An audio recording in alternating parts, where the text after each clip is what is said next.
स्वागत है आपका और आपके साथ मैं हूं सुरभि तिवारी। मिडिल ईस्ट में महाजंग की आहट फिर से सुनाई देने लगी है और ईरान पर अमेरिकी हमले की आशंका बढ़ चुकी है। अटैक की आशंका इसलिए क्योंकि अमेरिकी राष्ट्रपति ट्रंप ने एक बार फिर से ईरान पर सैन्य कार्रवाई की धमकी दी।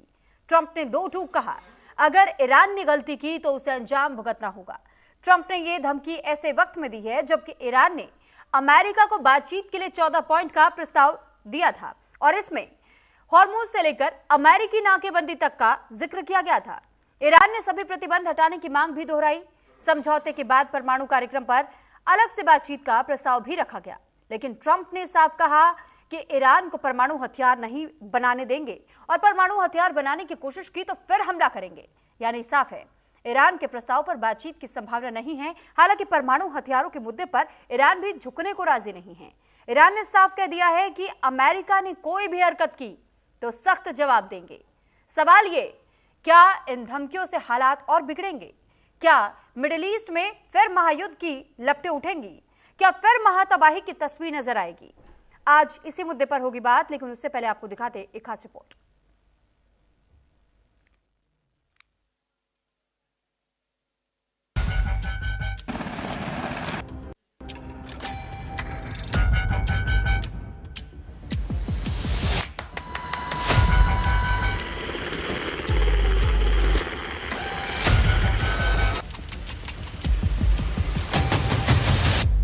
समंदर का सीना चीरते युद्धपोत, गरजते फाइटर जेट्स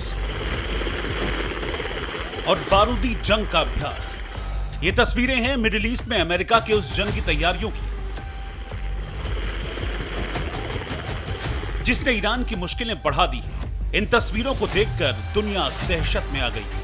अमेरिका की इस विध्वंसक तैयारी को देखकर सवाल खड़े होने लगे कि क्या अमेरिका और ईरान के बीच फिर जंग छिड़ने वाली है?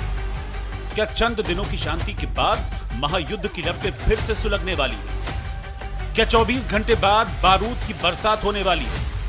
क्या ईरान पर फाइनल अटैक की तैयारी है? सवाल इसलिए क्योंकि अमेरिकी सेना की जंगी तैयारियों के बीच राष्ट्रपति ट्रंप ने एक बार फिर से ईरान पर हमले की धमकी दी। Well, I don't want to say that. I mean, I can't tell that to a reporter. If they misbehave, if they do something bad, but right now, we'll see. But, you know, it's a possibility that could happen, sir.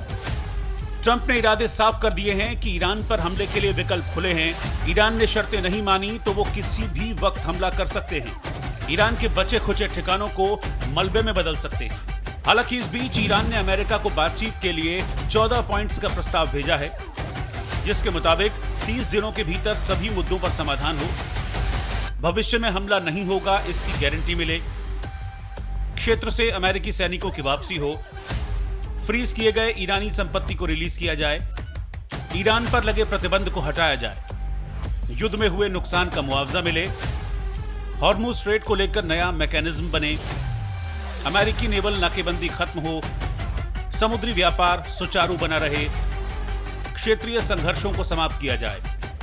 इसके बाद परमाणु कार्यक्रम पर अलग से बातचीत का प्रस्ताव भी रखा गया है। लेकिन सवाल है कि क्या ईरान के इस ऑफर को अमेरिका स्वीकार करेगा? क्या बातचीत के लिए ईरान की शर्तों को अमेरिका मानेगा? Doing very well with regard to just about everything, but doing very well with regard to Iran. Again, they want to make a deal. They're decimated.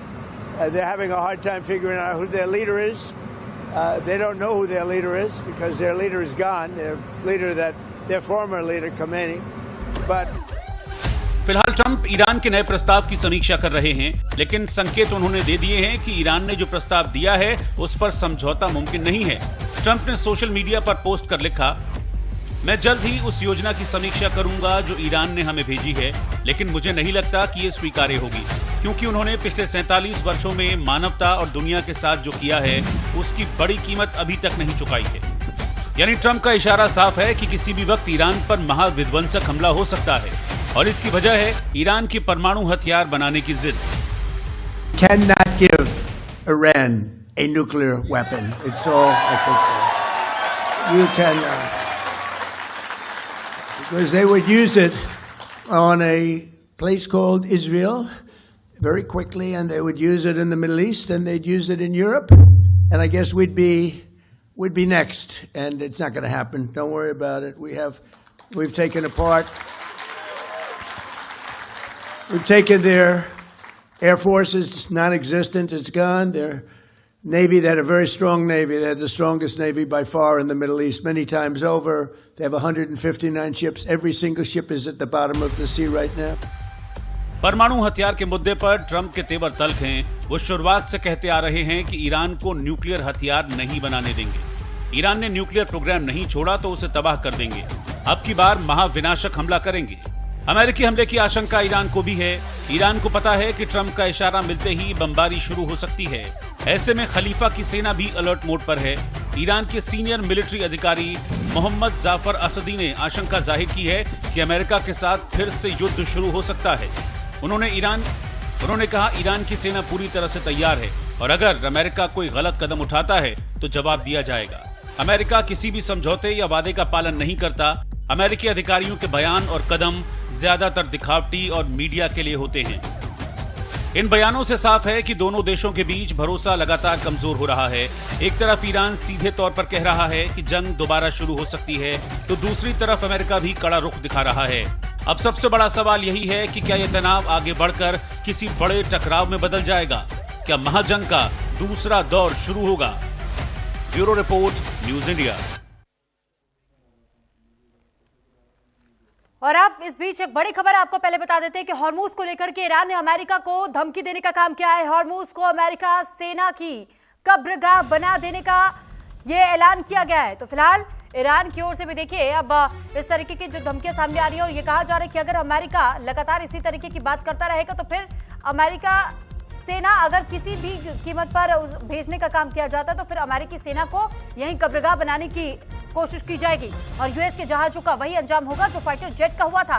तो फिलहाल ईरान ने ये खुली धमकी दी है। हॉर्मूज को लेकर के ईरान की ओर से इस बार अमेरिका को धमकी देने का काम किया गया है। अमेरिका को लेकर के ये कहा गया है कि अगर अमेरिकी सेना को दोबारा इस तरीके से भेजने की कोशिश अगर अमेरिका ने की तो फिर इसका अंजाम भुगतना होगा, क्योंकि यूएस के जहाजों का जो हश्र हुआ था वो आपको याद होगा और उसी तर्ज पर इस बार हम कब्रगाह बना देंगे। तो हॉर्मूज को लेकर ईरान ने अमेरिका को धमकी दे दी है और ये कहा गया है कि अगर हॉर्मूज को लेकर अमेरिकी सेना की कब्रगाह बनाने की बात ईरान ने की है,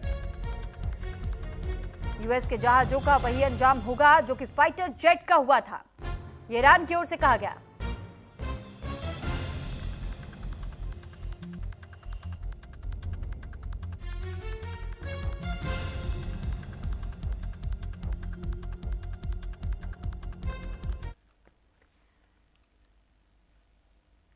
और अब चर्चा की शुरुआत कर लेते हैं। सबसे पहले मेहमानों का तारुफ मैं आप लोगों से करवा दूं। हमारे साथ इस वक्त रिटायर्ड ब्रिगेडियर राजन जामाल जी जुड़ चुके हैं, डिफेंस एक्सपर्ट, और साथ ही रिटायर्ड ग्रुप कैप्टन डॉक्टर आनंद स्वरूप जी फॉर्मर इंडियन एयरफोर्स से हमारे साथ एक्सपर्ट जुड़ चुके हैं, और करोड़ी सिंह जी हमारे साथ फॉरेन अफेयर एक्सपर्ट जुड़ चुके हैं। साथ ही डॉक्टर भरत भराई chairman of USA and India community foundation से इस वक्त यूएसए से हमारे साथ जुड़े हुए हैं। आप सभी का बहुत स्वागत है। सबसे पहले ब्रिगेडियर साहब मैं आपका रुख कर रही हूं, और राजन सर क्योंकि ये समझना बहुत जरूरी है इस वक्त की सिचुएशन को देखते हुए, सर ये टेंशन अभी और बढ़ती हुई दिखाई देती है या फिर कहीं पर जाकर के इसका अंत होगा? क्योंकि अभी भी हम देख रहे हैं कि ट्रंप तो शांत बैठने का नाम नहीं ले रहे। कभी वो कहते हैं कि ये आखिरी अल्टीमेटम है, इसके बाद जो हमें करना होगा वो हम कर देंगे, हम सफाया कर देंगे, हम खात्मा कर देंगे, फिर वो एक्सटेंड कर देते हैं। तो सर ये क्या वाकई इसका कोई अंत होता हुआ दिखाई देता है? देखिए, ट्रस्ट दोनों के बीच में ना कभी था ना कभी होगा जी। स्टेटमेंट्स आते रहेंगी, आप स्टेटमेंट की तरफ मत ध्यान दीजिए। हमेशा ऐसे जंग के हालत में स्टेटमेंट रिफ्लेक्ट नहीं करते हैं कि क्या होने वाला है, वो सेमेंटिक्स होते हैं। आप जमीनी हालत देखिए कि जमीन पे क्या हो रहा है। क्या जो शर्तें ईरान ने रखी हैं अमेरिका के सामने, क्या अमेरिका उसको एक्सेप्ट कर सकता है? बिल्कुल नहीं, वो एक्सेप्ट ही नहीं कर सकता। उस अमेरिका के लिए इस वक्त कहते ना आगे कुआं पीछे खाई, एक्चुअली पीछे बढ़ना ज्यादा महंगा है, पीछे होना ज्यादा महंगा है आगे बढ़ने से। और इन एनी केस आगे बढ़ने से जितने भी पैसे खर्च हो रहे हैं उसकी ज्यादा चिंता नहीं है, बिकॉज उसको बैंक रोल मिडिल ईस्ट की कंट्रीज ही कर रही हैं। देखो, इसको समझने के लिए इस जंग को ना आपको इस जंग के कारणों में जाना पड़ेगा। बार बार मीडिया पे वो ईरान का तेल उसको लेने ये वो ऐसा नहीं है, वो भी एक कारण है पर वो मेन कारण नहीं है इस जंग का। जब तक ये नहीं समझेंगे तो आगे होने वाला आप नहीं समझ पाएंगे। देखिए 2 मेन कारण है इस जंग के।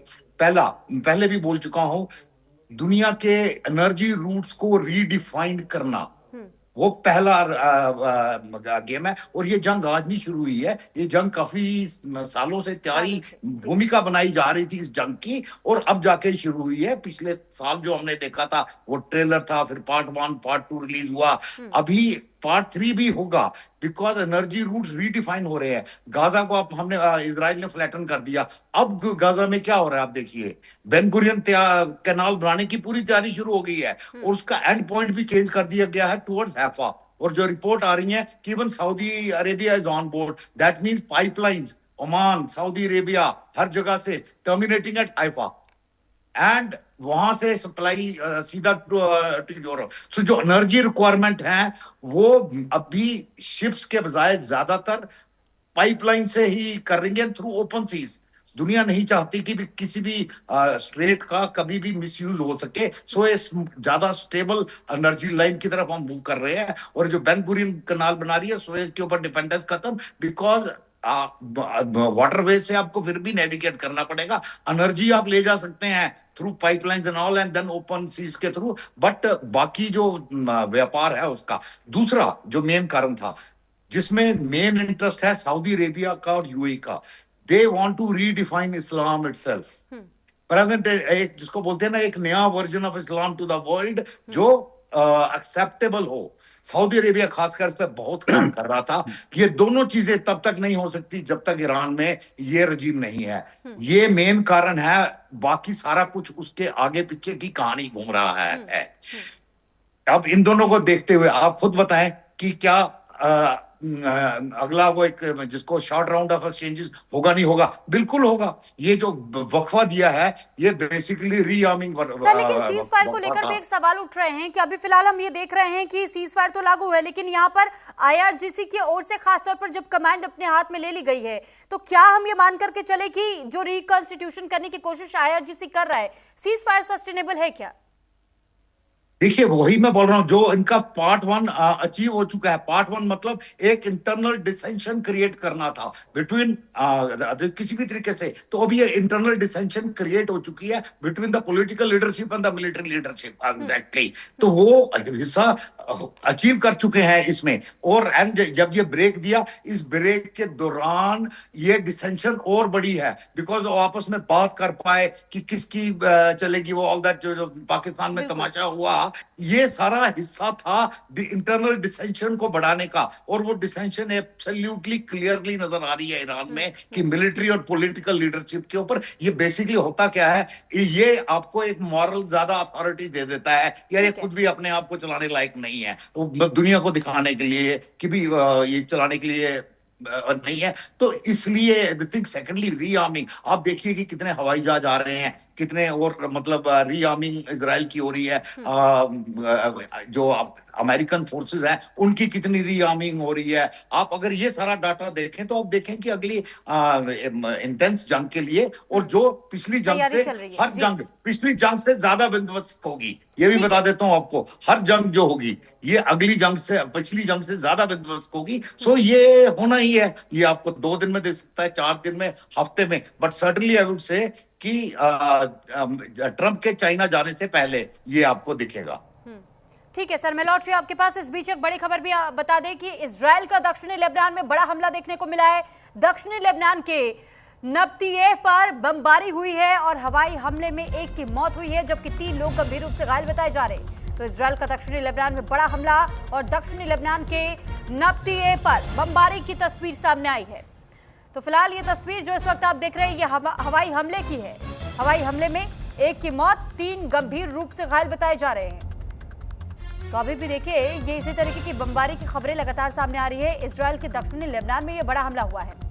एक बार फिर से हम मेहमानों का रुख कर लेते हैं। आनंद स्वरूप सर, अब मैं आपका रुख कर रही हूँ। सर, अब तक हमने देखा है कि जो ईरान पर यूएस और इजराइल ने मिलकर के एयर स्ट्राइक्स किए हैं, लगभग 900 से अधिक ये एयर स्ट्राइक्स रही हैं।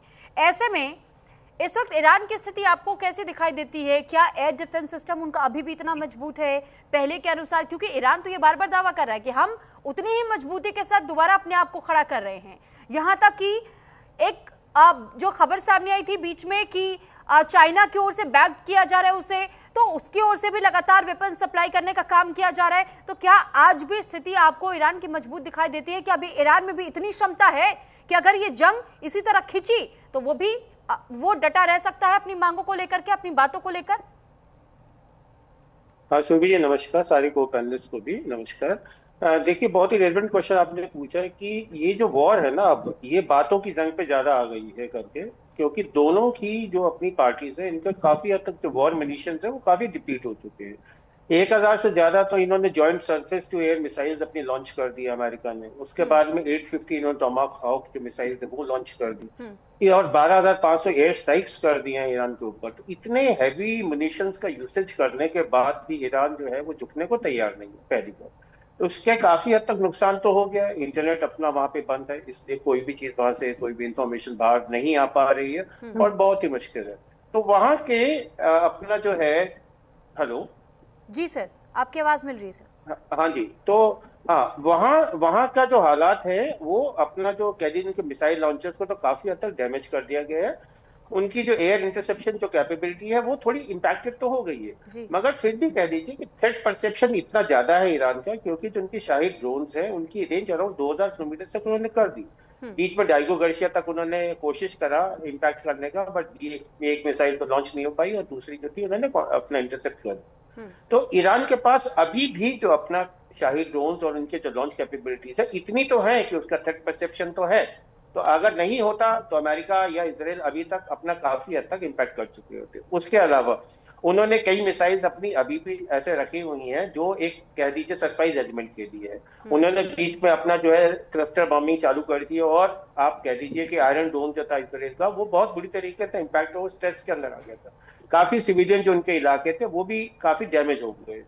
तो ईरान के पास ये नहीं कह सकते कि अमेरिका ने उसको काफी हद तक डेसिमेट कर दिया है। उसकी एयर कैपेबिलिटी जरूर, एयर डिफेंस कैपेबिलिटी इंपैक्ट हो सकती है, बट उसकी जो लॉन्च कैपेबिलिटीज है मिसाइल्स की वो तो अभी भी पूरी की पूरी है। और उसी के थ्रेट परसेप्शन के चलते अमेरिका कुछ अभी अपनी तरफ से एक्शन नहीं ले पा रहा। अगर एक्शन लेते भी हैं तो उसके लिए उनके पास में इतने रिसोर्सेज नहीं है। अब रही बात कि ईरान के लिए बीच में जब सीज फायर इनिशियली फेज में आया था तब जो थे 16 Y-20 जो अपने वाइड बॉडी एयरक्राफ्ट थे वो लैंड कर रहे थे चाइना की तरफ से, और उसके अंदर क्रिटिकल मटेरियल्स कहते हैं कि जो मिसाइल्स के लिए जरूरत था केमिकल वो उसके पास आ गया है। साथ में चाइना जो है टेक्निकली अपना जो बैडू उनका नेविगेशन सिस्टम है उसको भी दे रहे हैं, और उनके जो स्पाई सैटेलाइट जिलिन है उनको भी उन्होंने पूरा का पूरा इनको फीडबैक दे दिया, जिससे वो प्रिसिशन किल कर पा रहे हैं। उनको एग्जैक्ट लोकेशन पता चल जाती है अपने अमेरिकन एसेट्स की, और कह लीजिए उनके बेसिस पे, और जो उनके जो सारे मिडिल ईस्ट में जिनको वो सपोर्ट करते हैं। तो इसलिए अब रिसेंट में आप देख लीजिए कि यूएई जो है उसने अपने आप को ऑयल प्रोड्यूसिंग नेशन से मिडिल ईस्ट से अलग कर दिया है। धीरे धीरे सब जगह दरारें आ रही हैं। अमेरिका की दरार आ गई है नेटो के साथ में, और अभी रिसेंट में जो है उन्होंने जर्मनी के साथ में भी काफी एक वाइड ओपन क्रैक आ गया। उन्होंने बोला अपने पूरे के पूरे हम अपने 5000 सैनिक वहां से विड्रॉ कर लेंगे। तो एक पूरी बदलती हुई स्थिति जियोपॉलिटिकल पूरे आप कहिए इंटरनेशनली दिखेगी, और ईरान जो है इतनी आसानी से हारने वाला नहीं है। और अगर ईरान आज देखिए आज का रिसेंट डेवलपमेंट ये है कि 14 पॉइंट की उन्होंने अपनी जो पूरी पेशकश की है, आप देख लीजिए थोड़ा सा भी उन्होंने अपनी तरफ से डिस्काउंट देने की कोशिश नहीं करी है। अमेरिका का सिंगल पॉइंट एजेंडा है कि हमारे को तो आपका जो एनरिच्ड यूरेनियम है वो चाहिए, वो देने को तैयार नहीं है, और 14 पॉइंट उन्होंने अपनी तरफ से पुश कर दिए। तो यानी कि ईरान भी एक तरीके से हारने की स्थिति में तो है नहीं, और अपने उसने क्या कहते हैं कि अच्छे तरीके से मजबूत कदम जमा रखे हैं। थोड़ा बहुत नुकसान तो उसको बहुत झेलना भी पड़ा है, मगर उसके बावजूद भी आप कह लीजिए कि मतलब 55 दिन से ऊपर हो चुके हैं इस युद्ध के अंदर, और ईरान अभी भी टिका हुआ है। उसकी मांगे पहले कम थी, अगर उसी में कह लीजिए डिस्काउंटेड बातें हो जाती पाकिस्तान के अंदर एक तरीके से विश्वास में थोड़ा बहुत, मगर ना तो पाकिस्तान पे अमेरिका का विश्वास था ना ईरान विश्वास करता है, तो उस वजह से ना तो उस मध्यस्थता की वजह से हो पाया। सेकेंड, गारंटीज जो है देने के लिए इक्वल पावर्स चाहिए। अगर अमेरिका किसी बात के लिए बाध्य किया जाता है तो वह सामने चाइना या रशिया लेवल के अपने नेशन खड़े होने चाहिए जो थोड़ा प्रेशर बना सकें। तो इस बीच में कह लीजिए कि पीस टॉक करने वाला नेशन बहुत वीक है, उसकी कोई अथॉरिटी नहीं है। तो इस सब के चलते ईरान ही एक तरीके से कह लीजिए उभरता हुआ थोड़ा सा आ रहा है। और इस युद्ध का मैं शुरू से ही कह रहा हूं कि इजराइल ने सबसे ज्यादा फायदा उठाया है। उन्होंने जो ईरान की प्रॉक्सीज है उनको काफी हद तक न्यूट्रलाइज कर दिया, IRGC है उसको काफी हद तक वीकन कर दिया। लेबनान के अंदर उन्होंने अपनी पूरी टॉप जो उनकी हिजबुल्लाह की टॉप लीडरशिप थी उसको एक्सटर्मिनेट कर दिया। तो इस युद्ध के अंदर काफी पार्टीज का नुकसान तो हो रहा है, बट मिडिल ईस्ट के अंदर इजराइल की स्थिति काफी हद तक साफ होती जा रही है। और ईरान अभी इस युद्ध को लंबा खींचने की सक्षमता रखता है, चाहे उसकी एयर डिफेंस कैपेबिलिटी हिट हो चुकी है, मगर जो उसकी मिसाइल लॉन्च फैसिलिटी है, ड्रोन लॉन्च फैसिलिटीज है, वो अभी भी उनके पास में सक्षम है। सुरभि जी, ठीक है सर। और ये भी क्योंकि महत्वपूर्ण सवाल लगातार पूछा भी जा रहा है कि आखिर वाकई ट्रंप के दिमाग में क्या चल रहा है, हम इस पर भी लौटेंगे। लेकिन इस बीच एक और बड़ी खबर पहले दर्शकों को बताते चले कि मिडिल ईस्ट की ओर अमेरिकी सैन्य विमानों की एक्टिविटी अब एक बार फिर से बढ़ चुकी है और अमेरिकी सेना की विमानों की आवाजाही अचानक बढ़ी है। अमेरिका के 12 सैन्य विमान मिडिल ईस्ट की ओर भेज दिए गए हैं। तो फिलहाल मिडिल ईस्ट की ओर से अमेरिकी सैन्य विमानों की एक्टिविटी बढ़ती हुई दिखाई दे रही है और ऐसे में अमेरिकी सेना के विमानों की आवाजाही अचानक एक बार फिर बढ़ाई गई है। तो फिलहाल जो स्थिति इस वक्त दिखाई देती है, ऐसे में 12 सैन्य विमान बताए जा रहे हैं कि मिडिल ईस्ट की ओर फिलहाल अमेरिका की ओर से भेजे गए हैं। अब एक बार फिर हम मेहमानों का रुख करेंगे और विदेश मामलों को जानकार करोड़ी सिंह सर, मैं आपके पास आ रही हूँ। सर, ये जो तस्वीर हम बार बार देख रहे हैं कि अब जंग होगी, जंग थम रही है, सीज फायर लागू है, लेकिन उसके बाद भी इजराइल की ओर से हम ईरान के प्रॉक्सीज पर हमला करते हुए देख रहे हैं। ईरान कहता है कि अगर हमारे अलायंस को लेकर भी सीज फायर में जिक्र था, उसके बावजूद आप हमला करते हैं। सर, 2-3 पॉइंट्स है। अब इसमें ये हम देख रहे हैं कि सर ट्रंप ना तो फिगर आउट कर पा रहे हैं कि मुझे अब अगला कदम क्या लेना चाहिए, क्या मुझे सेफ एग्जिट चाहिए, तो मुझे करना क्या है, उन्हें कोई सलाह देने वाला दिखाई नहीं देता। दूसरी चीज, ग्लोबल इकोनॉमी पर बहुत ज्यादा बुरा प्रभाव होता हुआ दिखाई देता है, एक लॉन्ग टर्म इम्पैक्ट। और तीसरी चीज सर ये भी कि फिलहाल इस वक्त क्या जो 14 पॉइंट्स बताए जा रहे हैं ईरान की ओर से जारी किए गए हैं, इससे पूरी तरह सेटिस्फाई दिखाई देते हैं ट्रंप, या इसमें भी कहीं कोई गोलमोल वो रास्ता ढूंढने की कोशिश करेंगे कि कैसे ईरान को शांत बैठाने की कोशिश की जाए? वेनेजुएला समझाए क्या उन्होंने ईरान को? देखिए सुरभि, आपने बहुत से सवाल एक साथ पूछ लिए हैं जी। जहां तक सीज फायर का सवाल है, मिडिल ईस्ट में जब से ये क्राइसिस शुरू हुआ है गाजा से लेके पिछले 2-3 साल से सीज फायर तो कोई है ही नहीं। गाजा में भी सीज फायर नहीं है, मैं उसको लेस फायर कहता हूँ, क्योंकि जब से अक्टूबर में सीज फायर हुआ 750 से ऊपर लोग मर गए हैं, मार दिए हैं। और इसी तरह से लेबनान में भी कोई सीज फायर नहीं है और ईरान और अमेरिका में भी कोई सीज फायर एग्रीमेंट सच नहीं हुआ है। अमेरिका ने ये कहा कि यूनिलेटरली हम कहते हैं हम सीज फायर कर रहे हैं, बस इतना सा है। तो इसको सीज फायर तो हम किसी रूप में कह ही नहीं सकते। अब आपने प्रपोजल की बात की, देखिए ईरान का ने पहले भी प्रपोजल दिया, 10 पॉइंट दिए। उससे पहले जो वार हुआ था उससे पहले फरवरी में जो प्रपोजल था वो भी घूम फिर के पॉइंट वही के वही हैं, लेकिन उसमें वार के बाद में हॉर्मुज ज्यादा जुड़ गया है, वो प्राइमेसी पे आ गया जो वार का रिजल्ट है। तो हॉर्मुज खोलने के लिए प्रायोरिटी पे ईरान कह रहा, ईरान नहीं ग्लोबल कम्युनिटी भी कह रही है, यूरोपियन कंट्रीज कह रहे हैं, अरब कंट्रीज कह रहे हैं। यूरोप में 3 मीटिंग हो चुकी, लंदन, पेरिस और फिर साइप्रस में, सभी ने ये कहा कि हॉर्मुज को खोला जाए। ईरान कोर्ट में इंटरनेशनल लेवल पे यूएनओ में भी चला गया कि अमेरिका को ये राइट नहीं है कि इंटरनेशनल जो वाटर है उसमें किसी तरह का जहाज को रोके। तो ये तो कॉम्प्लेक्स मामला है, लेकिन अमेरिका इसके लिए तैयार नहीं है। अब ट्रंप के सामने 2-3 प्रपोजल हैं। एक तो जो सेंटकॉम ने दिया है कि हम फाइनल डिसाइसिव स्ट्राइक करने के लिए तैयार हैं, हमारी पूरी प्रिपरेशन है, वो ट्रंप के सामने प्रपोजल अभी इस वक्त है। दूसरा प्रपोजल ये है कि जो आपने 14 पॉइंट बताया ईरान का, कि इसके बेसिस पे बातचीत हो सकती है, जबकि ट्रंप ने जो 10 पॉइंट का दिया था उसको बड़ी प्रशंसा की थी ट्रंप ने। इसके बेसिस पे बातचीत हो सकती है, समझौता हो सकता है, हम आगे बढ़ सकते हैं, वही ट्रंप ने किया था। अभी ट्रंप कई बार कहते हैं कि मैं ईरान की लीडरशिप के संपर्क में हूं, मेरी बातचीत हो रही है उनसे। कभी ये कहते हैं कि लीडरशिप में वहां डिवीजन हो गया, कोई लीडर है ही नहीं। तो कभी कहते हैं मैं डिसाइसिव स्ट्राइक करूंगा, तो ट्रंप की तो कॉन्ट्राडिक्टरी बात है, वो सुबह क्या कहते हैं, शाम को क्या कहते हैं, वो एक्स में कहते हैं। जो एक्चुअल सिचुएशन है वो कि ईरान का प्रपोजल उनके सामने है, सेंटकॉम का प्रपोजल उनके सामने है, और दूसरी तरफ अमेरिका के अंदर जो कॉन्स्टिट्यूशनलिटी की प्रॉब्लम है, हाँ। वो उनके सामने है कि संवैधानिक तरीके से एक छोटी सी बात मैं इसमें आपसे थोड़ा सा और समझना जरूर चाहूंगी, क्योंकि आपने इस प्रपोजल का जब जिक्र किया, सर ईरान ने तो 14 पॉइंट्स का प्रपोजल दिया, इसके पहले भी प्रपोजल सामने आते रहे, लेकिन यूएस ने तो क्लियर कहा है no nuclear weapons no deal. तो अगर ईरान इस शर्त को मानेगा तब तो कोई डील की संभावना दिखाई देती है। देखिए, इस तरीके से कोई भी देश, जब दो देश जंग में होते हैं तो डिक्टेट कोई देश नहीं कर सकता। या तो ईरान बुरी तरह से हार जाए और डिफीट हो जाए, वो यूएस जीत जाए, यूएस इजराइल दोनों जीत जाएं, तब तो यह हो सकता है कि अमेरिका अपनी टर्म्स एंड कंडीशंस इंपोज कर देगा। जब कोई डिफीट है या विक्ट्री नहीं हुई है, तो ऐसी स्थिति में तो दोनों साइड के प्रपोजल हैं, उन्हीं में बातचीत होगी, कुछ गिव एंड टेक होता है, तभी समझौता होता है। इस तरीके से समझौता नहीं होता कि अमेरिका कहेगा वैसा ही होगा, क्योंकि ट्रंप के सामने कोई एग्जिट स्ट्रेटेजी थी नहीं। जब वार शुरू हुआ, उनका इतना ही था कि जो नेतन्याहू ने फरवरी के शुरू में 11 फरवरी को वहां प्रेजेंटेशन दिया था व्हाइट हाउस में, तब यही प्लान था कि बस 2 या 3 दिन में हम बिल्कुल ईरान को खत्म कर देंगे, लीडरशिप खत्म हो जाएगी, केओस हो जाएगा, हम कंट्रोल कर लेंगे, इतना ही प्लान था।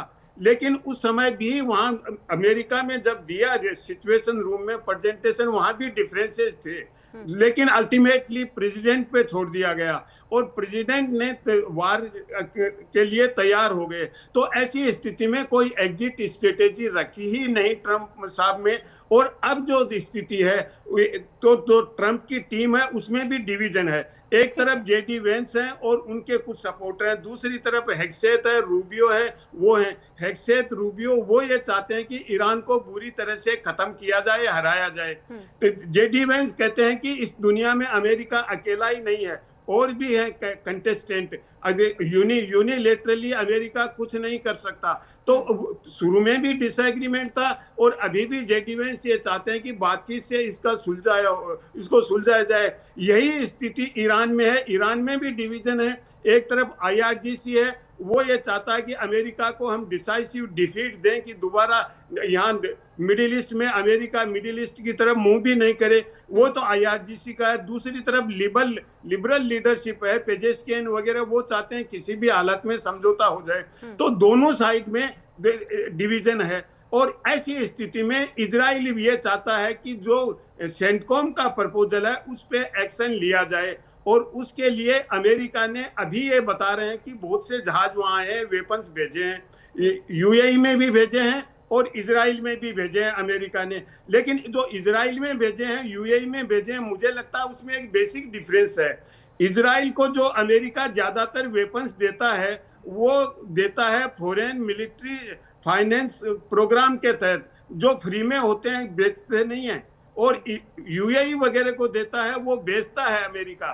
तो अमेरिका की जो मिलिट्री इंडस्ट्रियल कॉम्प्लेक्स है, उसके लिए तो ये ठीक है कि इधर बेचते हैं। दूसरी तरफ इजराइल के लिए अमेरिका के टैक्स पेयर्स का पैसा जाता है, और इसीलिए अमेरिकन कांग्रेस में बहुत ज्यादा विवाद हो चुका है। जब हेक्सेत साहब वहां पे टेस्टिमनी दे रहे थे, जिस तरीके से कांग्रेस में लोगों ने वहां खंचाई की, और खंचाई नहीं की, 13 जो सीनेटर्स हैं वो ट्रंप के युद्ध करने के अगेंस्ट में हैं, जो ट्रंप की खुद की पार्टी के हैं।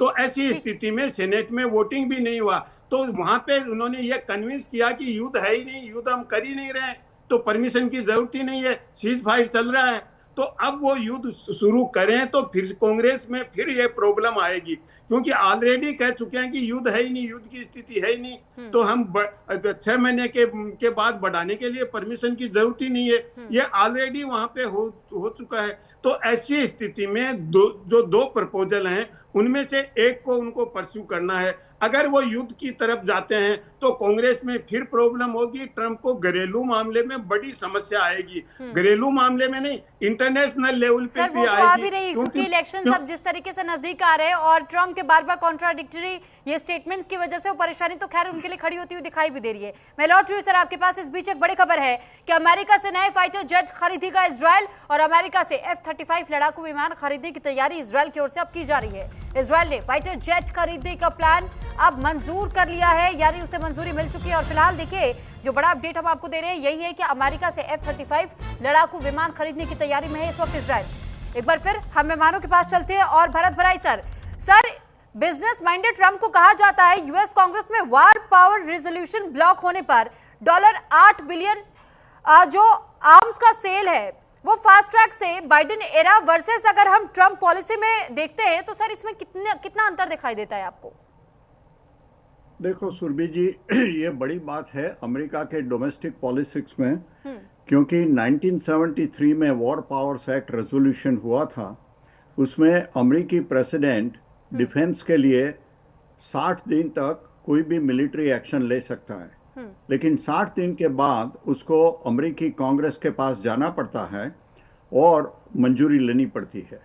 तो ट्रंप साहब ने जो सीज फायर किया वो डोमेस्टिक पॉलिटिक्स के लिए किया कि 60 दिन के पहले हम सीज फायर डिक्लेयर कर दे, और लास्ट वीक उन्होंने कांग्रेस को इन्फॉर्म किया कि अभी तो सीज फायर है, इसीलिए मुझे कांग्रेस के पास मंजूरी लेने की जरूरत नहीं है।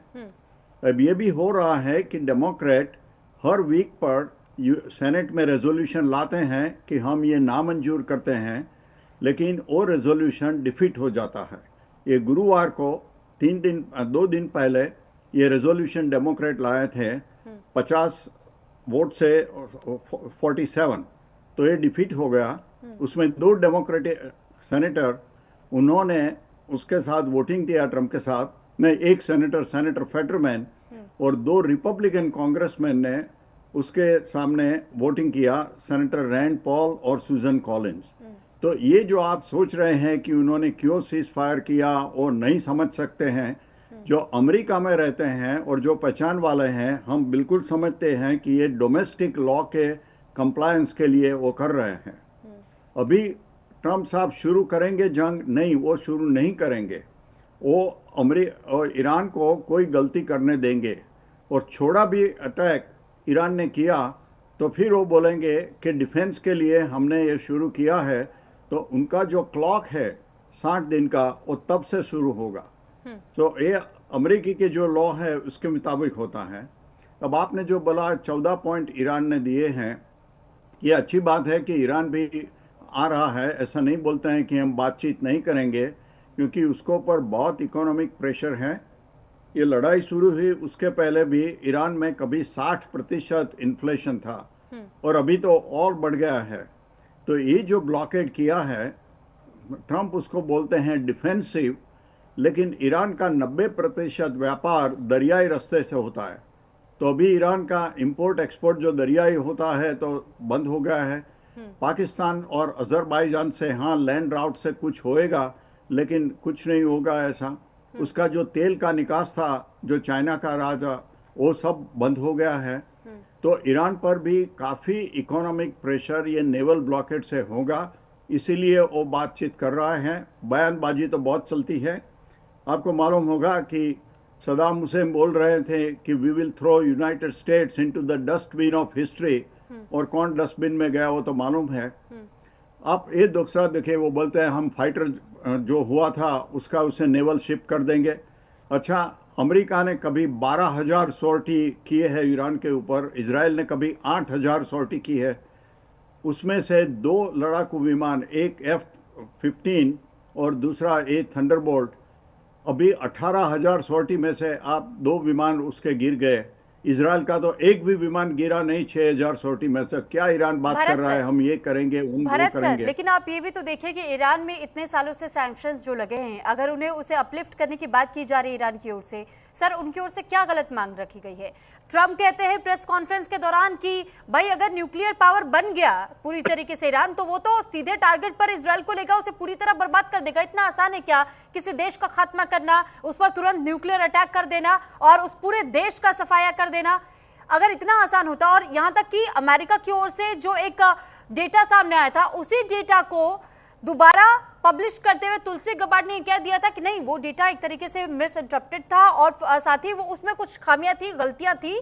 हालांकि जो न्यूक्लियर पावर तैयार करने की बात ईरान की ओर से कही गई है, इसमें कहीं से कहीं तक कोई खतरा दिखाई नहीं देता है। सर, फिर इस जंग को जारी रखने की वजह क्या है मुख्य? देखो, ईरान झूठ बोल रहा था। वो बोल रहा था हमको न्यूक्लियर जो प्रोग्राम है सिर्फ पीसफुल रे के है, तो उसके लिए तो आपको 5% या कम एनरिच यूरेनियम चाहिए। तो आप क्यों 60% यूरेनियम एनरिच कर रहे थे? 60% यूरेनियम से तो और डर्टी बॉम्ब अभी भी बना सकते हैं। देखो, जब रिलीजियस लीडर को पावर मिल जाता है और वो आयतोल्ला सुप्रीम कमांडर था, तो वो लोग हमेशा सोचते हैं कि हमारे भगवान के साथ 800 लाइन है टोल फ्री, हम जो चाहें वो करेंगे।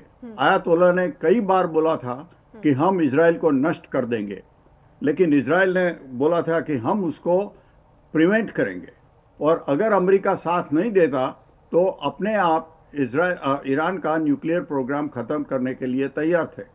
सुरभि जी, इसमें उसका नतीजा आ सकता है। ईरान पीसफुल न्यूक्लियर उपयोग कर सकता है अपनी एनर्जी अंडर IAEA कंट्रोल। ये जो उसका 60% एनरिच यूरेनियम है उसको डाइल्यूट करके 5% लिया जाए। उसके पास 1000 किलोग्राम और भी यूरेनियम है जो 20% एनरिच है, उसको भी डाइल्यूट करके 5% किया जाए। और उसके पास दूसरा 800 किलोग्राम है जो 3.86% एनरिच है, तो वो पीसफुल एनर्जी के लिए इस्तेमाल कर सकता है।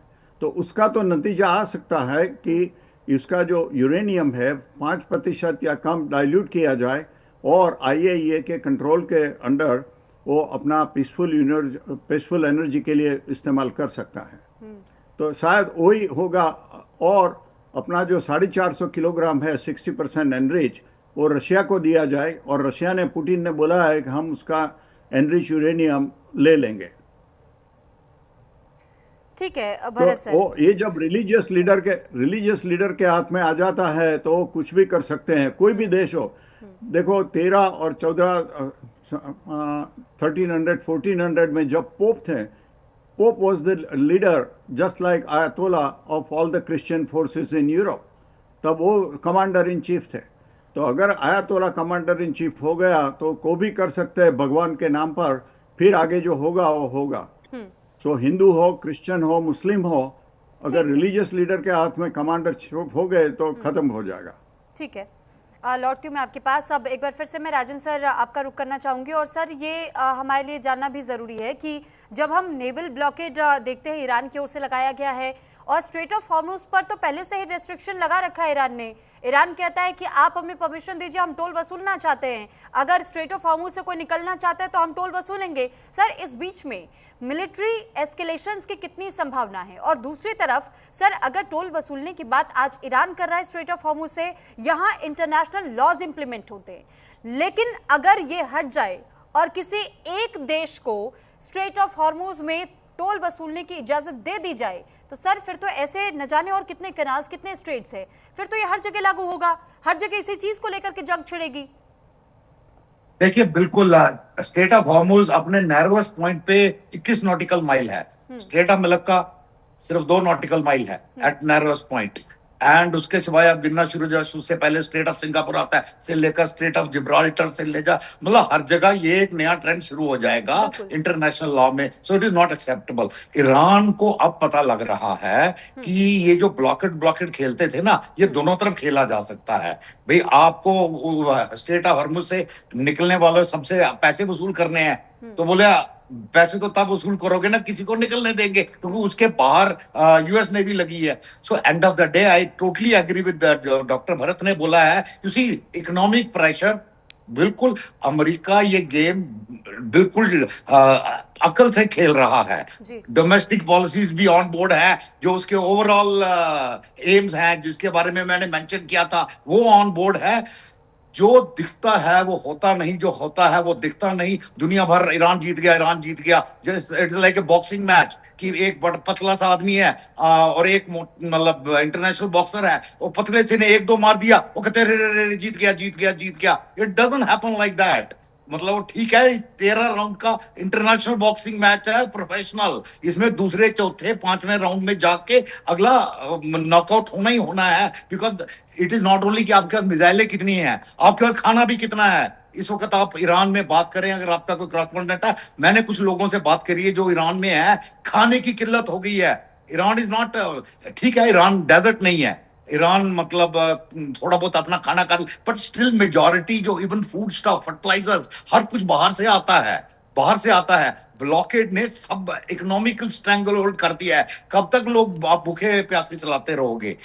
रिपोर्ट्स आ रही हैं कि उतना पैसा नहीं बचा, बिकॉज यूएई ने दूसरी तरफ से सारे उनके फाइनेंशियल चैनल्स ब्लॉक कर दिए हैं। अब उन्होंने, उनकी क्या अकल है कि यूएई पे भी हमला कर दिया, नोइंग फुल्ली वेल कि सारे फाइनेंशियल चैनल्स उनके यूएई के थ्रू मैक्सिमम वहां से जाते थे, वो सारे ब्लॉक हो गए हैं। और ढूंढ ढूंढ के ईरानियंस को बाहर फेंक रहे हैं या मतलब जेल में डाल रहे हैं। सो मतलब एक माहौल खड़ा हो गया जिसमें आप मिलिटरली हो भी, आप इकोनॉमिकली अनसस्टेनेबल हो, और यही वजह है आईआरजीसी और उस बीच में। आप दूसरी चीज देखिए, इन्होंने इजराइल या अमेरिका ने सारे हमले किए आईआरजीसी पे, इंफ्रास्ट्रक्चर पे।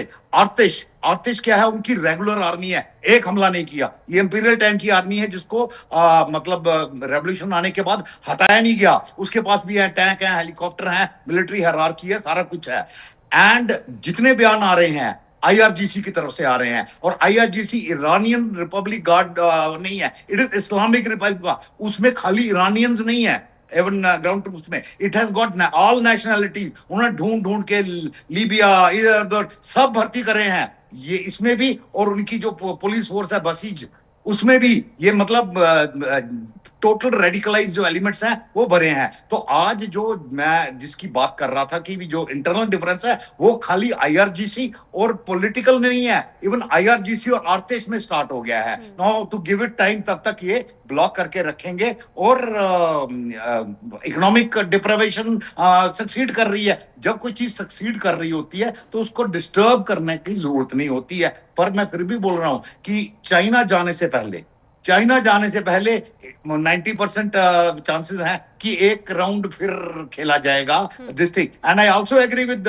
डॉक्टर भरत कि वो ऐसा करेंगे कुछ कि उकसाएं ईरान को, कि लगे कि ईरान ने छोटा सा हमला कर दिया, और इवन स्टेज करा सकते हैं वो हमला। And then the reply would be, retaliation would be out of proportion retaliation होगी।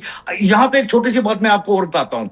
दुनिया अलग जगह मूव कर रही है। आप अरब या जो पेनिनसुला है, आप उसका ज्योग्राफी देखिए जरा। आपको लगेगा रेत के अंदर किसी ने ऐसे लाइनें खींची हैं, जैसे नेचुरल बाउंड्रीज होती है ना कंट्रीज की, टेढ़ी मेढ़ी। वहां आप देखिए ओमान और उनकी बाउंड्री सारी। अरब अलग देश नहीं थे। ये दूसरे विश्व युद्ध के बाद अंग्रेजों ने लाइनें खींची रेत में, सीधी लाइनें। और वहां का जो कबीला सबसे लॉयल था उसको उठा के मुखिया बना दिया और बोला सुल्तान है तू। तो इतने सारे सुल्तान बन गए जो आज तक चल रहे हैं। ये कभी ना कभी मिटना है। अरब वर्ल्ड मूव कर रही है यूरोपियन यूनियन की तरह, यानी कि अरब यूनियन। आप इन सुल्तानों को अभी हटा नहीं सकते, पर एक यूनियन की तरह जिसका common currency, common security architecture. और ये आप देखिए, ये भी एक हिस्सा है जंग का। इसमें काफी लोग ऑन बोर्ड है, इसमें इजराइल ऑन बोर्ड है। बिकॉज ये जो मॉडरेटेड, जब मैंने अरब बोला ना, ये अरब यूनियन वो मॉडरेटेड इस्लाम होगा, एंड उसमें इजराइल बिल्कुल फिट होता है। इसीलिए वो मतलब बेन गुरियन कैनाल को हैफा के साथ जोड़ना, ये अलग गेम खेला जा रहा है। हम ये सेमेंटिक्स में रह जाते हैं। उसने इसको 4 मार दिए, 5 मार दिए। जब ये क्या हुआ, लड़ाई चल रही थी, इजराइल आराम से लगा हुआ था लेबनान में। सीजफायर हो ना हो, पूरी खत्म कर दिया ऑलमोस्ट हिजबुल्लाह को। हमास खत्म है, हिजबुल्लाह खत्म है, हूथी थोड़े से बचे हैं, घबराए हुए हैं कि हमारा नंबर कब आएगा। तो दुनिया मतलब उस तरफ मूव हो रही है। कब कैसे मेरे हिसाब से जो ईरान के साथ है, Iran will be the first to capsize. And जैसे ईरान कैप्साइज होगा, ये Houthi they will all fold their tents. ये अपने तंबू बंद करके चले जाएंगे। एंड देन फिर ये जो मैं अरब यूनियन की बात करी आपसे, ये सब ये जब तक बंद ना हो, ये अरब यूनियन नहीं बन सकती। तो इसमें बड़े ज्यादा इकोनॉमिक इंटरेस्ट इन्वॉल्व है, इसीलिए बैंक रोल भी हो रहा है सारा कुछ। ठीक है। या आनंद सर, क्योंकि इस बीच में इजराइल का जब जिक्र आ रहा है तो ये भी देखा गया है कि इजराइल ने एक नई डील की है फाइटर जेट्स को लेकर के यूएस के साथ में। सर अगर हम इस जेट्स डील को लेकर के हम देखते हैं सर, रीजनल एयर सुपीरियोरिटी ये सर कैसे इफेक्ट करता है, और खासकर जब हम स्ट्रेट ऑफ हॉर्मुज की लड़ाई को लेकर के देखते हैं तो इस स्टैंड ऑफ में इसका कितना इफेक्ट होगा? सुरभि जी देखिए, इसराइल में अपने इंडिपेंडेंटली खड़े होकर के ईरान को चैलेंज डायरेक्टली नहीं किया, तो वो खाली प्रॉक्सीज के साथ में वॉर चल। जैसे ही अमेरिका की एंट्री हुई अपना 28 फेब को, तो इसराइल को एक प्रॉपर विंडो मिल गया कि अपना इफेक्टिव पार्टनर, एक स्ट्रॉन्ग पार्टनर साथ में खड़ा था, और इसराइल ने उसका पूरा फायदा उठाया और तीनों प्रॉक्सीज को काफी हद तक उन्होंने वीकन कर दिया। साथ में आईआरजीसी की टॉप लीडरशिप थी, उसको भी उन्होंने काफी हद तक सबमिट कर दिया। हिजबुल्लाह को उन्होंने पूरा एलिमिनेट ही कर दिया, टॉप लीडरशिप को लेबनान के अंदर। तो अब क्या होता है कि एक तरीके से क्विड प्रो की हुआ है कि अगर मैंने आपके साथ खड़ा हूं तो उसके लिए बहुत जो आप कह लीजिए कि अमेरिका को खुद का इंटरनल डेट ही अपना 39 ट्रिलियन का है, और $200 बिलियन का तो अभी उन्होंने खुद कांग्रेस से मांगा है कि हमारे को अप्रूवल मिले। तो इतना खर्चा करने के बाद और अपने जितने मिडिल ईस्ट में जितने इनकी ऑयल प्रोड्यूसिंग कंट्रीज है उनको सपोर्ट देने के लिए अमेरिका के वैसे ही इतने एक्सपेंसेस हो रहे हैं, तो एक तरीके से कुछ तरीके कंपनसेशन या एक करिए कि return as a return gift from Israel ये दिया गया है। दूसरी बात आती है, आपने बोला एयर सुपीरियोरिटी की, तो एयर सुपीरियोरिटी के लिए तो कह दीजिए कि अगर मैन्ड फ्लाइंग है तो मैन्ड फ्लाइंग आज के दिन में आप देखिए कि ईरान ने पूरा कंसेप्ट ही चेंज कर दिया है मैन्ड फ्लाइंग का, कि आपको मैन को लॉन्च करने की जरूरत ही नहीं है मशीन के साथ। क्या उन्होंने अपने जो शाही ड्रोन्स हैं और जो दूसरे उनके ड्रोन्स हैं उनके थ्रू उन्होंने ये बता दिया मिसाइल्स के थ्रू कि अगर आपके पास मिसाइल्स हैं, ड्रोन्स हैं और आपके पास लॉन्चर है और आपके पास टेक्नोलॉजी है, तो आप कहीं पे भी जाकर किसी भी कंट्री के अंदर अगर रेंज आपकी है तो आप इम्पैक्ट कर सकते हैं। ईरान के अंदर उन्होंने क्लस्टर बम्बिंग कर दी, शाही ड्रोन से कर दिया, मिडिल ईस्ट में जितने ठिकाने थे ईरान ने उसको इम्पैक्ट कर दिया, और काफी हद तक कह लीजिए कि आपस में इनकी एक फ्रिक्शन भी थोड़ी पैदा हो गई कि यूएई जिसको फाइनेंशियल कैपिटल बोलते थे वहां पे इतना डैमेज कर दिया। तो एयर सुपीरियोरिटी तो कह लीजिए आज के टाइम पे अगर फाइटर जेट्स के थ्रू अगर हम कोशिश कर रहे हैं, या आयरन डोम अपना कह लीजिए कि at the very same time when you are launching aircraft simultaneously we have to be standing guard against our own impact from the other country, तो वो आयरन डोम को भी वीकन कर दिया जब बहुत अपना क्लस्टर बम्बिंग होती। तो इस मैन्ड फ्लाइंग एयरक्राफ्ट के थ्रू एयर सुपीरियोरिटी की बात मुझे लगता है कि शायद अब युद्ध के माने मिसाइल्स और शायद ड्रोन्स के चलते काफी हद तक चेंज हो चुके हैं। हाँ, थोड़ा सा कह लीजिए कि एक तरीके से अमेरिका ने कुछ कंपनसेशन हो सकता है कि उनकी वॉर इंडस्ट्री के लिए जब F-35 को इसराइल ने ऑर्डर दिया है तो वहां पे रनिंग रहेगा, और आप ये देखिए कि ट्रम्प के लिए भी कुछ एक थोड़ा स्पेस सेविंग हो जाएगा कि कुछ तो लॉसेस हुए हैं, कुछ एक्सपेंसेस हुए, तो कहीं से हमारे को एक ऑर्डर, लार्ज ऑर्डर भी अपना आ गया है। तो ये ट्रम्प के लिए कुछ स्पेस सेविंग या कह लीजिए आपस में एक तरीके से एक ट्रेड हो गया है, मगर इससे ज्यादा मैं इसको नहीं देखता। एयर सुपीरियोरिटी की बात कितनी भी कह लीजिए, मगर इस वॉर ने उसको पूरा चेंज कर दिया है, इस वॉर सिनेरियोस को, यानी कि पूरी कंट्रीज को all over the world will have to redefine their war doctrine keeping in mind कि आपके पास ड्रोन्स है और अपना अगर किधर ड्रोन्स है तो उससे रीडिफाइन होगी मिसाइल्स के अलावा। ठीक है करोड़ी सर, इस वॉर के दौरान एक और जो बात सामने आई थी और ये कहा जा रहा था कि अगर ईरान को सबसे पहले ये समझना होगा, और ईरान ने उस चीज पर अटैक करने की कोशिश भी की, कि अगर उसे ये जंग जीतनी होगी तो सबसे जरूरी है कि आप डॉलर को वीकन करें, और डॉलर को वीकन करने का जरिया उसने चुना कि जब आप टोल लेने की बात कर रहे हैं, स्ट्रेट ऑफ हॉर्मुज से गुजरने की बात कर रहे थे, और उस बीच में हमने देखा कि कई शिप से टोल वसूलने की कोशिश की गई और ये कहा गया कि हम डॉलर में डील नहीं करेंगे लेकिन हम डील करेंगे अब युआन में। तो ऐसे में युआन को मजबूत करने की कोशिश तो हुई, लेकिन क्या वो पूरी तरह सफल होती हुई दिखाई दे रही है, और क्या एक ऑल्टरनेटिव की तरह वाकई में हम जियोपॉलिटिकल शिफ्ट भी देख रहे हैं और इसके साथ साथ में करेंसी शिफ्ट भी देख रहे हैं? देखिए, आपके लास्ट सवाल का मैं जवाब देना चाहूंगा सबसे पहले शॉर्ट में। देखिए, अब जो ईरान, अमेरिका, इजराइल के बीच में जो इक्वेशन चल रहा है या लड़ाई चल रही है, इसके बाद ग्लोबल लेवल पे एक रीसेट और रीअलाइनमेंट होगा। मिडिल ईस्ट में भी एक तरफ सऊदी अरब है, ओमान है, कतर है, और दूसरी तरफ यूएई और बहरीन, कुवैत, ये हो गए, तो वहां भी एक तरह का पोलराइजेशन हो चुका है, जो ऐसा पोलराइजेशन पहले नहीं था। इसी तरह ग्लोबल लेवल पे भी एक अलग तरीके का पोलराइजेशन होगा। आपका डॉलर का सवाल है कि अमेरिका का डोमिनेशन का जो सबसे बड़ा फैक्टर था, अमेरिका का डोमिनेशन सस्टेन हो रहा था ग्लोबल लेवल पे, जिसको हेगेमनी भी हम कहते हैं, वो डॉलर था, डॉलर का डोमिनेशन था। 1971 में डॉलर जो गोल्ड से कनेक्टेड था डिस्कनेक्ट कर दिया, तो उसके बाद डॉलर बिल्कुल अलग हो गया। अलग होने की वजह से पेट्रो डॉलर का कंसेप्ट लाए, सऊदी से एग्रीमेंट किया पेट्रो डॉलर के नाम से 1974 में, और उससे यह तय किया गया कि अब जो भी कोई तेल खरीदेगा, तेल एनर्जी का सोर्स है, दुनिया के हर देश को तेल की जरूरत है, तो वो डॉलर में खरीदेगा। तो पेट्रो डॉलर का कंसेप्ट आ गया, और अब हर देश को डॉलर की जरूरत है, तो अमेरिका का डोमिनेशन बना रहा, डॉलर का डोमिनेशन बना रहा। अब डॉलर को चैलेंज कहां से हुआ है? चैलेंज हुआ एक तो ब्रिक्स है, और ब्रिक्स के बारे में अमेरिकन एडमिनिस्ट्रेशन है वो पूरी तरह से अवेयर है, और इसीलिए ट्रंप ने कहा कि BRICS is dead, BRIC is dead, ये वो कह चुके हैं। तो एक तो वहां ब्रिक्स से चैलेंज आया है। दूसरा जो आपने बताया कि कुछ देश हैं कि वो अपनी करेंसी में ब्रिक्स के साथ साथ युआन में भी, तो युआन जो पेट्रो डॉलर है उसी तरह से पेट्रो युआन होने की स्थिति बन रही है। ईरान से दुश्मनी का एक कारण वो भी है।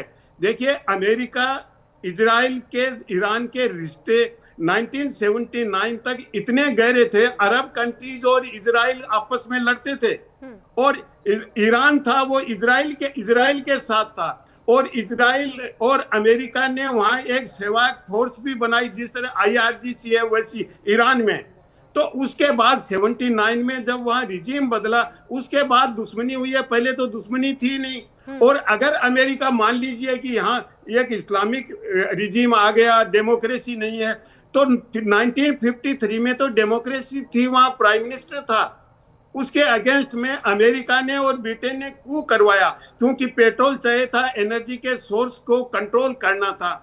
क्योंकि दुनिया में जहां भी लड़ाई हुई है, जहां एनर्जी का सोर्स रहा है, पहले कोयला था तो यूरोप में लड़ाइयां होती थी, और अब पेट्रोल है तो बाकी अमेरिका को दूर दराज अफ्रीका में कोई ज्यादा इंटरेस्ट नहीं है।